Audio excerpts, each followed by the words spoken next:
Salut à tous et bienvenue dans cette nouvelle vidéo. Ce sera très certainement la dernière vidéo de l'année sur ma chaîne pour cette année 2019. Après quoi je prendrai quelques jours de congé, je vais laisser ma chaîne un petit peu se reposer.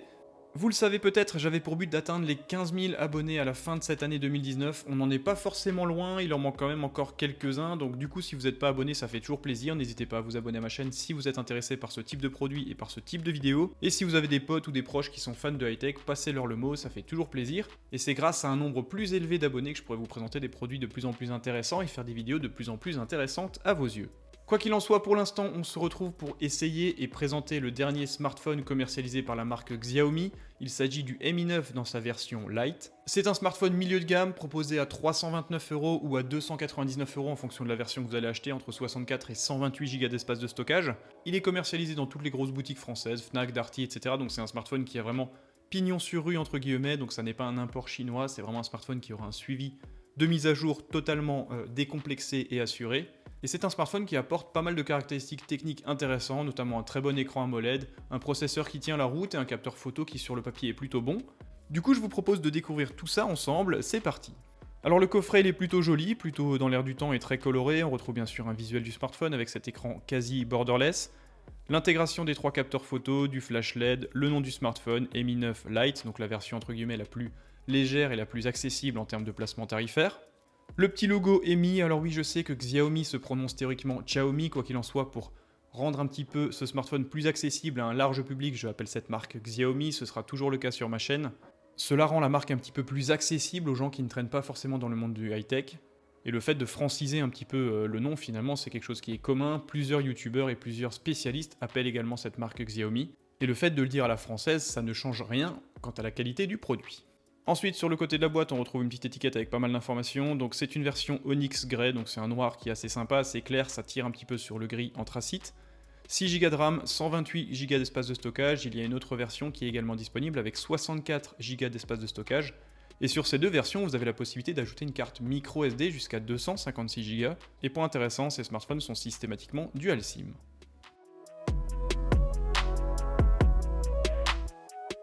A l'ouverture du coffret, on tombe directement sur le smartphone, comme c'est souvent le cas ces dernières années. Si vous l'achetez neuf en boutique, vous aurez en plus un film de protection qui reprend quelques caractéristiques techniques mises en avant sur ce smartphone, mais je vais y revenir tout au long de cette vidéo. A l'ouverture de cette pochette en carton, on retrouve un extracteur du tiroir NanoSIM dans lequel on peut mettre soit deux cartes NanoSIM, soit une carte NanoSIM plus une carte micro SD allant jusqu'à 256 Go. Ensuite, on retrouve comme très souvent un document lié à la garantie et un document de démarrage rapide. Ces deux documents sont traduits en français. Point intéressant avec ce smartphone, on a droit à une coque de protection directement lors de l'achat. Ça c'est toujours intéressant, notamment sur ce genre de produit un petit peu exotique où il n'y a pas forcément énormément d'accessoires en boutique. Donc là, vous pouvez le protéger dès sa sortie de boîte et ça fait toujours plaisir. Ensuite, on tombe sur un bloc chargeur qui est plutôt costaud. C'est un bloc chargeur qui a une puissance de 18 watts, sachant que ce smartphone a une batterie de 4030 mAh. Et enfin, pour un temps de chargement de 0 à 100%, il faut compter 1h30, 1h45 environ, ce qui est dans la bonne moyenne des smartphones vendus à ce prix. Bien sûr, nous avons droit à un câble USB-A vers USB type C de bonne longueur et de bonne section. Et enfin, pour finir, en termes d'accessoires, on tombe sur des écouteurs intra-auriculaires munis d'une prise mini jack 3.5 parce que point fort sur ce smartphone, vous avez toujours accès à une prise mini jack 3.5. La sortie audio est plutôt qualitative et ces écouteurs font parfaitement le boulot.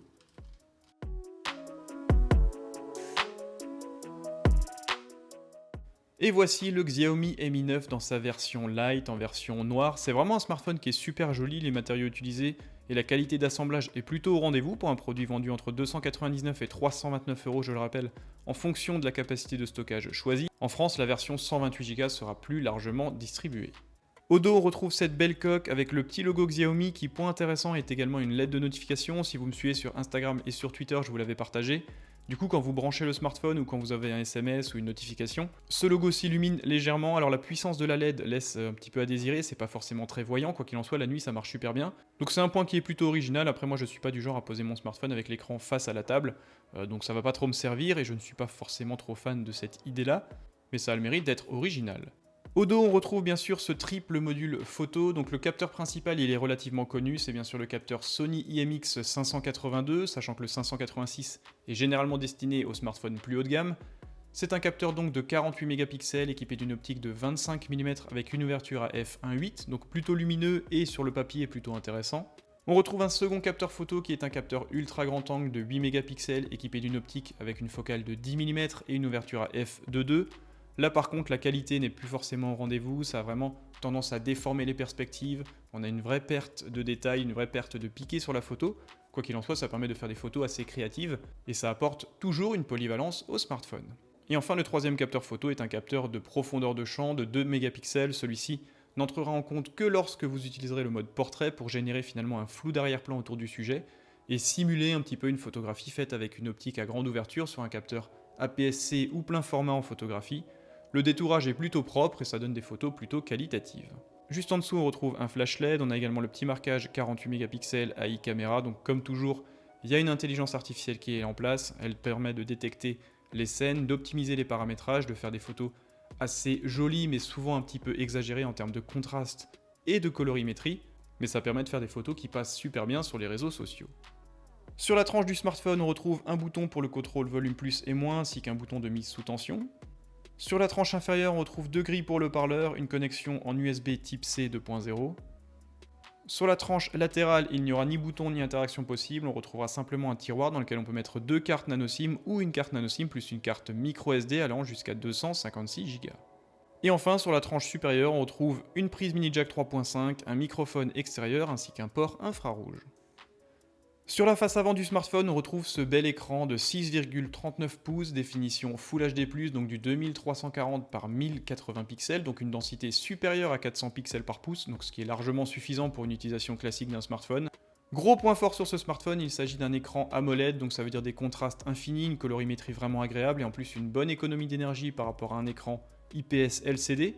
Et franchement, à 329 €, c'est vraiment un des meilleurs écrans du moment. Ce smartphone est un plaisir en utilisation et en lisibilité.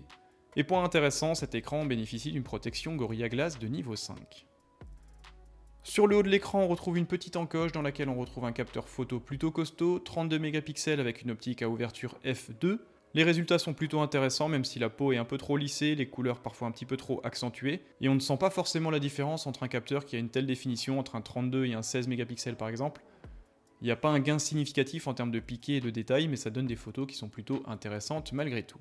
Pour ce qui est de la vidéo, ce smartphone étant équipé d'un Sony IMX582, la 4K à 60 images secondes n'est pas atteignable.